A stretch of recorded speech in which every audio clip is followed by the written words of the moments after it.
The changing phases of the moon, a recurring cycle of approximately 29.5 days, gave birth to the concept of the month. The rhythmic dance of the moon across the night sky, its ever-changing face, has captivated humankind since the dawn of time.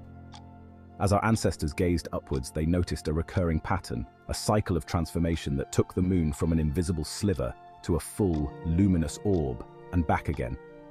This mesmerizing cycle, lasting approximately 29.5 days, became the basis for one of our most fundamental units of time, the month. The moon's phases are not a result of its own light production. Instead, the moon shines due to the reflected light of the sun. As the moon orbits the Earth, different amounts of its sunlit side become visible to us. This creates the illusion of the moon changing shape, when in reality, it's simply our changing perspective of its illuminated portion. There are 8 primary phases in the lunar cycle. The moon is positioned between the Earth and the sun, with its sunlit side facing away from us. It's essentially invisible in the night sky. A few days after the new moon, a thin sliver of the moon becomes visible, resembling a delicate crescent. Approximately a week into the cycle, half of the moon's illuminated side is visible, known as the first quarter. The moon continues to grow, becoming more than half illuminated but not fully round. The peak of the cycle, when the entire sunlit side of the moon faces Earth, creating a brilliant circular disk. After the full moon, the illuminated portion begins to shrink, though still more than half lit. Mirroring the first quarter, half of the moon's illuminated surface is visible. The moon shrinks to a thin crescent again, before disappearing back into the new moon phase, restarting the cycle. The word month itself has its roots in the word moon.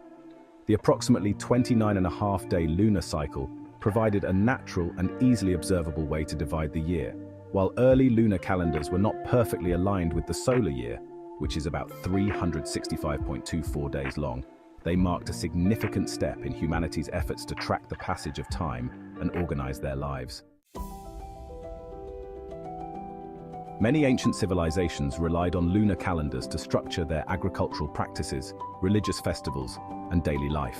Some notable examples include the Babylonians, renowned for their astronomical observations, developed a sophisticated lunisolar calendar.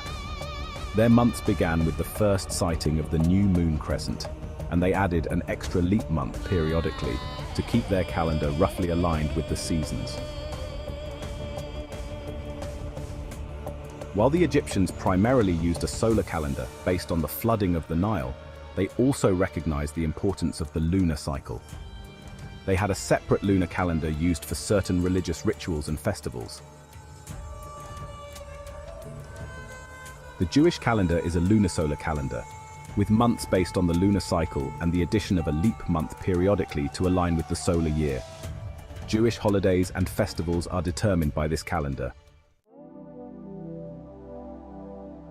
The Islamic calendar is a purely lunar calendar with 12 months of 29 or 30 days each. Important religious observances like Ramadan and Eid al-Fitr are based on this calendar. While lunar calendars provided a useful framework for early societies, they presented challenges due to their imperfect alignment with the solar year. A purely lunar calendar of 12 months is approximately 11 days shorter than a solar year. This means that over time, seasons would drift noticeably on a purely lunar calendar. To address this discrepancy, many cultures developed lunisolar calendars, which combined lunar months with periodic adjustments to maintain a rough alignment with the solar year. These adjustments often involved adding an intercalary or leap month to the year.